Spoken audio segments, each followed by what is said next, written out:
Welcome to the Deep Dive, where we take the research you send us, cut through all the noise, and really pull out those surprising nuggets of insight that make you truly well-informed. And today, we are focusing on a figure you see, everywhere across the globe, an icon. The German Shepherd dog. And it's arguably the perfect working dog, right? Yeah. It's a creature that has somehow gone from just a regional farmhand in Germany to a soldier, a police officer, a therapy aide. And a massive Hollywood star. You can't forget that part. No, absolutely not. And that transition is exactly what we're going to dig into today. We're not just listing breed facts.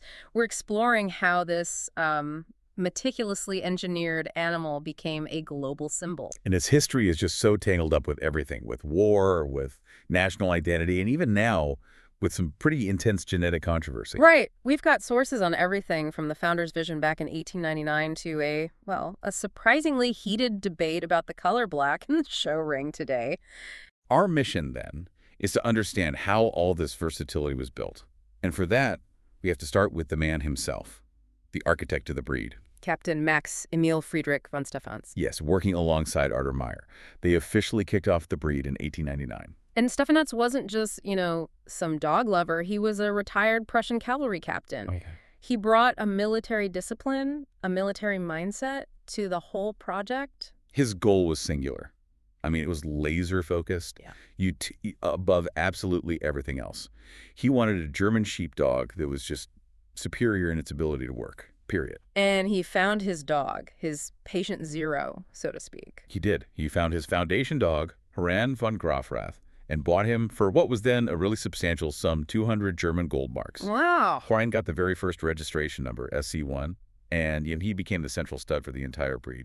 Every German Shepherd today goes back to him. That von in the name, that's not an accident, is it? We still see it today. It feels very intentional. Oh, completely. It suggests German noble ancestry. It was meant to link the dog directly to this sense of national pride, of engineered purity that Stefanitz was so committed to. So he was basically running a nation-building project, but in canine form. That's a perfect way to put it.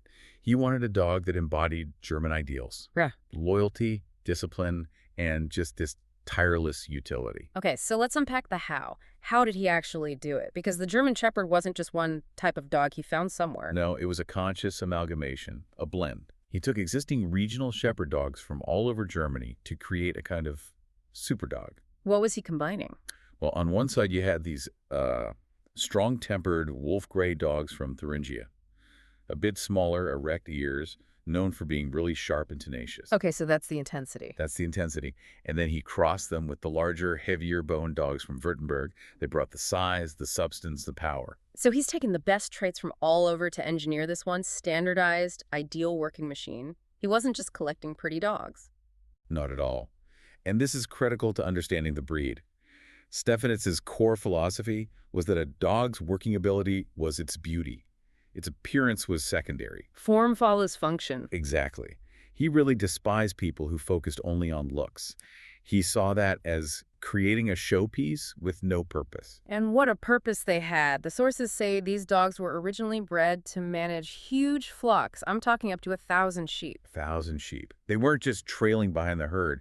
They had to act as a kind of self-regulating, moving fence around the entire flock. The level of problem solving that requires is just astronomical. And if you need formal proof of that mental power, you just have to look at the modern science. You're talking about Stanley Korn's big study, The Intelligence of Dogs. The GSD is right near the top. Number 3. They rank number 3 in working and obedience intelligence. And that's a tier that's, reserved for the absolute geniuses of the dog world. But what does that actually mean in practice? It's not just a number. Right. The data shows they can understand a new command in fewer than 5 repetitions. Fewer than 5. Just think about that learning curve. And this is maybe even more important for a working dog. They obey the first command given 95% of the time or better. That mix of quick learning and immediate compliance, that's exactly what Stefanitz was trying to build. It's the perfect fusion of mind and muscle, which of course becomes critical when they move from herding sheep to, say, police and military work. Right, because that intelligence needs some serious physical power to back it up in those high-stakes roles. Absolutely. The GSD is a physically formidable animal. Its bite force is over 100 kilograms. Which is over 230 pounds per square inch, or PSI. It's immense. But if you stack it up against other powerful breeds, like a Rottweiler, they might hit 300, maybe 350 psi. So the GSD doesn't have the absolute strongest bite. And that's the key point. That's why we always come back to the intelligence. The GSD isn't prized for having the strongest bite. It's prized for having the most intelligent, controlled, and accurate bite. So it's about control, not just raw power. Exactly. They can apply just enough force to stop a threat and then release on command instantly. That control is way more valuable than just brute strength. That completely reframes what strength means. Okay. Okay, so moving from power to purity, let's talk about one of the biggest controversies in the GSD world right now. Ah, yes. The genetics of the solid black coat. This sounds technical, but it's a real drama playing out in the show ring. Oh, it's a huge deal for breeders. The core issue is that there are two different genetic pathways to get a solid black German Shepherd, and many argue that only one is, correct. Okay, let's break this down. What's the traditional way? Pathway number one. The traditional breed-native way is a recessive gene. You need 2 copies of it, which is written at a genetic location called the ACIP locus. Right. This is the original, the one that's been in the breed for over a century. It's considered the natural way. Okay, so that's the recessive black. What's pathway number two, the controversial one? Pathway 2 is dominant black. This comes from a totally different gene, the KB allele at the K locus. And this gene is what we call epistatic, meaning it acts like a switch. Think of it as a permanent genetic blackout curtain. A blackout curtain that covers what exactly? It covers whatever pattern the dog is actually carrying underneath. The dog could be genetically a sable or a classic black and tan saddleback, but this dominant KD gene just masks it completely, making the dog look solid black. Ah, okay, now I see the problem. Because if you're a judge in a show ring, you're supposed to be assessing the quality of the pigment, right? The richness of the tan, the lines of the saddle. Precisely. And if the dog has this genetic blackout curtain, you can't see any of that. You can't assess the underlying pigment quality that the breed standard demands. So the argument from breeders is if you already disallow, say, big white markings because they mask the true pigment, then you should disallow this dominant black for the exact same reason. That is the core of the argument. And there's a huge hypothesis behind it, that this KB gene probably isn't even native to the German Shepherd at all. You mean it came from another breed somewhere down the line? That's the theory. It's what we call introgression, DNA that slipped in from an outside source. Is there any physical evidence for that? There is. Yeah. Dogs that only have one copy of this dominant gene, we call them KBKO, they often show what's called bleed-through. They bleed through. Yeah, you'll see pale or faded patches on their chest or toes, and it gets more noticeable as they get older. It's a sign that the dominant gene is kind of struggling to cover up the pattern underneath. That just doesn't happen with the traditional recessive black dogs. So this whole debate, it's not just about color. It's a battle over the breed's foundational DNA, the DNA that Stefanitz established. It absolutely is. Yeah. And that almost militaristic focus on purity and purpose, it takes us right back to Stefanitz. He really did see this dog as reflecting the German essence: loyalty, obedience, utility. And that idea of purity ran parallel to, well, some larger, darker trends in Germany at the time. Yes, the dog was destined to become tied to the nation's identity. And that tie was basically forged in steel during World War I. Yeah. That's where the GSD's global reputation really exploded. Germany mobilized tens of thousands of them. Up to 28,000 dogs, mostly German Shepherds.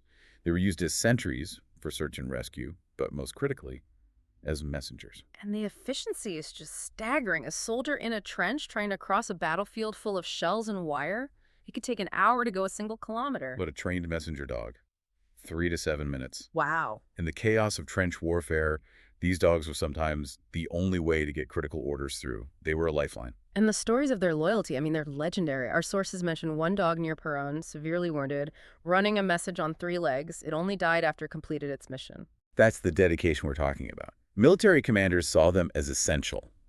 And that global exposure on the battlefield is what launched the breed onto the world stage. But then the war ends, and suddenly that frame runs right into anti-German sentiment. The dog is too valuable to ignore, but its name is a problem. A huge liability. So many countries just dropped the word German. The British started calling them Alsatians after the Alsace-Lorraine region. And the American Kennel Club did the same thing, right? For a while, they were just called shepherd dogs. They were. It was a recognition that the dog was now bigger than its national origin. But unfortunately, its symbolism got entangled again during the Nazi era. In some really dark ways. The Nazi regime used the GSD in 2 main ways. First, as propaganda. They were held up as the embodiment of the regime's ideals: pure, loyal, obedient. And there are all those famous photos of Adolf Hitler with his German Shepherd, Blondie, to sort of soften his public image. Right. And then there was the second, much more sinister use Hmm. as tools of an intimidation and control in concentration camps. So the dog's journey is just incredibly complex. From an ideal of pure utility to a symbol of racial purity and a tool of oppression. It really shows how a powerful, disciplined animal can be co-opted to reflect a political ideology, no matter what the breeder's original intentions were. And yet, after all of that, the wars, the politics, the thing that really made the German Shepherd a global superstar wasn't a military medal. Not even close. It was a star on the Hollywood Walk of Fame. All thanks to one dog, Rin Tin Tin. And his origin story is straight out of a movie. It's 1918, a World War I battlefield in France. An American corporal, Lee Duncan, finds a bombed-out German kennel. And inside, there's a starving mother and her litter of puppies. Is barely alive. Duncan rescues two of them. He keeps the male and names him Rin Tin Tin after these little French good luck charms. So he brings this dog back to the States, and he's just convinced the dog is special. He was. He trained him intensely, brought him to Hollywood, and Rin Tin Tin's intelligence and athleticism were just perfect for silent film. He became a massive star almost overnight. He made 27 films for Warner Bros. And basically saved the studio. They literally nicknamed him the Mortgage Lifter. His movies were so successful they kept Warner Bros. From going bankrupt. He also helped launch the career of a young screenwriter you might have heard of, Darryl F. Zanuck. And this is where the story becomes a Hollywood legend. The very first Academy Awards, 1929. The story goes that in the initial vote for Best Actor, Rin Tin Tin won. He got the most votes. The legend is that the Academy panicked, thinking they'd be a joke if they gave their top award to a dog. So they held a revote, and the award went to a human, Emil Jannings. And while the official records don't prove it, the fact that this urban legend even exists just shows you how huge he was. He wasn't just a dog actor, he was a legitimate star. An incredible legacy. And his lineage is still going today. Rin Tin Tin 12 is out there promoting responsible pet ownership, connecting that Hollywood glamour right back to Stefanista's original demand for utility. It's just an unbelievable trajectory. From a genetic experiment in Germany designed to herd sheep and embody a national ideal, To a military asset, a contested political symbol, and finally a global movie star.